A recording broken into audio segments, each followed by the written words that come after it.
No, yeah. So yeah, we're described by the vanilla, the vanilla crowd. That's what they're called. Regular civilians are called vanilla.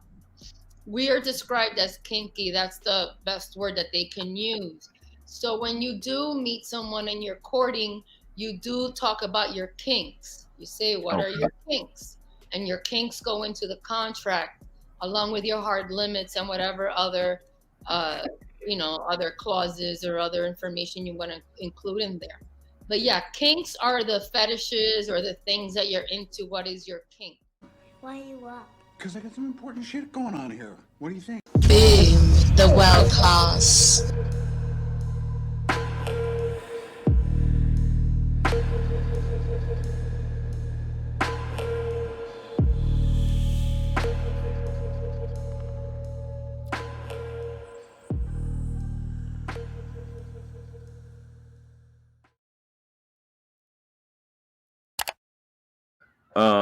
Melanated and Candid Production says there's actually more trust, communication, and honesty in those types of relationships. Yes, that's what I'm trying to get y'all to understand.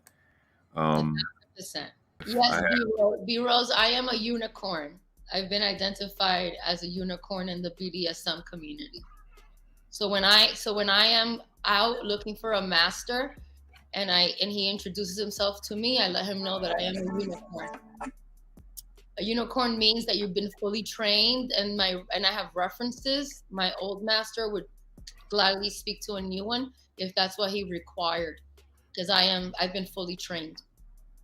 That's why a lot of masters who are into feeding, they have strict diets. Like my ex, who is my first, after him I had two other ones, but the one who initiated me, like I said, he's from Baltimore, he's Black, and he was vegan. So I had to learn how to cook for him. And I would wake up and I made him all vegan meals because he wanted me to take his glory, and he wanted it to be the best that it could be, the gloriousness of it, and I just he's out there eating burgers and all this stuff, and then he's asking me to consume his sweet nectar. Amen. Let's see. So I mentioned kink culture, right? So what is it? Is that a thing? Is that separate from BDSM, or is that included in it, or is BDSM kinks? Kink culture. I've heard about it a long time. I don't know if that's actually like KING or KINK. KINK. No, yeah. So yeah, we're described by the vanilla, the vanilla crowd. That's what they're called. Regular civilians are called vanilla. We are described as kinky. That's the best word that they can use. So when you do meet someone and you're courting, you do talk about your kinks. You say, what are your kinks? And your kinks go into the contract along with your hard limits and whatever other, other clauses or other information you want to include in there. But yeah, kinks are the fetishes or the things that you're into. What is your kink? So my kink is that I like to be a little. I like to be a little, and I love everything about it. I love coloring books. I love crayons. I love everything pink. I love chocolate milk. I love strawberry milk. I like ordering from the kids menu. I could really get into it. Like, that's just the way I am when I'm with my master, right? And then if he says we're going to Nobu for dinner, so I know that then I have to bring the red carpet bitch inside of me and shut it the fuck down. And right then, I bring it, and he walks into the room knowing that he owns me. I'm there to please him. I look better than most of the bitches in there, and I have better behavior. That's why he knows about me. So I walk the earth with his power. I walk the earth as his masterpiece. Absolutely. I love all of this. Listen, I want you to talk about that. Kind of want to. We if they ain't cringed already, they about to. Talk about the dynamic of doms and subs amongst a master's women, multiple women, like you just talked about. And I definitely want to highlight that you said you walk with his power. I think that's something I've always said to the women I'm dealing with, like, you're a representation of me. It's no such thing as no. It's just not yet. You know what I'm saying? And but yeah. So, for example, in my experience, I am always the dominant amongst other women. That's just the way that I've been trained. I've been trained to have that confidence, that self-assurance, to walk in there. And it's not loud, it's not rude, it's not contentious. It's just energy, a light that I emit, that the room knows that I have a master who empowers me to walk the earth like this. I don't lack for anything. I don't want for anything. I have it all. I am enough. I am his masterpiece, and I move accordingly.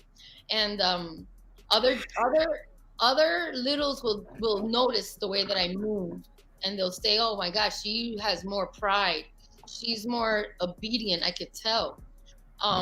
So those littles I will dominate over. Now, if there's a woman in the room and she is more experienced than me, she already trumps the room. She is the dominant female in the room. All the women cater to her. You respect her.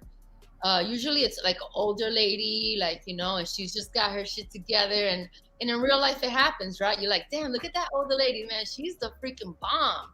You could just tell, you know. And a lot of times you see those older ladies, like with their husbands, and it might look like she runs stuff. You know what I mean? Because the husband's just sitting there. And she's there talking to people, meeting people, interacting, and you think, man, she runs that household. No, that's how he trained her to work the room. He trained her to work the room. He doesn't have to do anything. It all comes to him. So when you identify that in the room, or your master identifies that for you, you just show respect. There's an etiquette to it, and you just show respect. For me, a lot of times when I meet a woman who I admire that way, I kiss her hand. I will ask my master if I may kiss her hand, and he'll say yes, and I'll kiss her hand. That's out of respect, and a lot of subs learn from watching how I move. They're like, damn, that's a smart thing. But that's because of the dom that I have. The dom that I had trained me to be socially dominant. So other than age, what would establish a woman being a dom over other women in a room? We could just keep that scenario, just like whatever, like a party. It's just like I don't know. It's like a respect thing, you know. It's if it's the way she moves. You just could tell that even though she is a sub to a master, she is the most dominant female in the room. And then she's not exercising that dom in her. You know what I mean? She's not telling the girls to do anything or the females to do anything.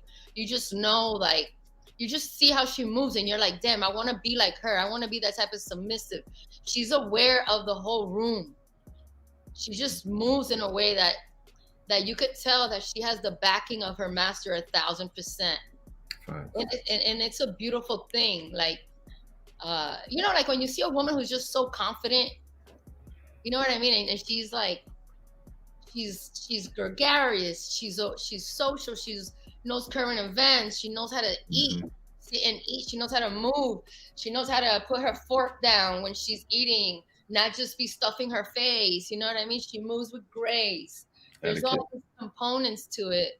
And when you see a woman like that in the room, even though I have those attributes, but to see how she's nested and sophisticated makes me naturally want to submit to her or show her respect, so that then in these circles, when she sees me again at another gathering, she identifies me as a unicorn, as a top shelf submissive.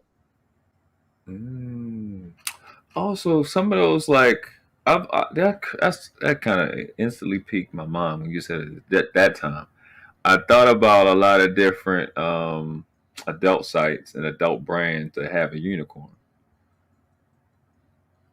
Is that kind of like a signal? That's a signal. I'm a genius. All right. I'm sorry, I got lost in a train of thought of just all that goodness I just heard.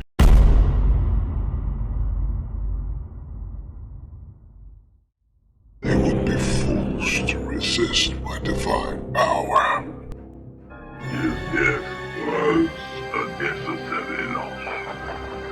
Soon I will have a new apprentice, one far younger and more powerful. Remember, when a king is loved as I am, much can be accomplished. We didn't do this because we like you. We did this because we are you. Boom, the world class.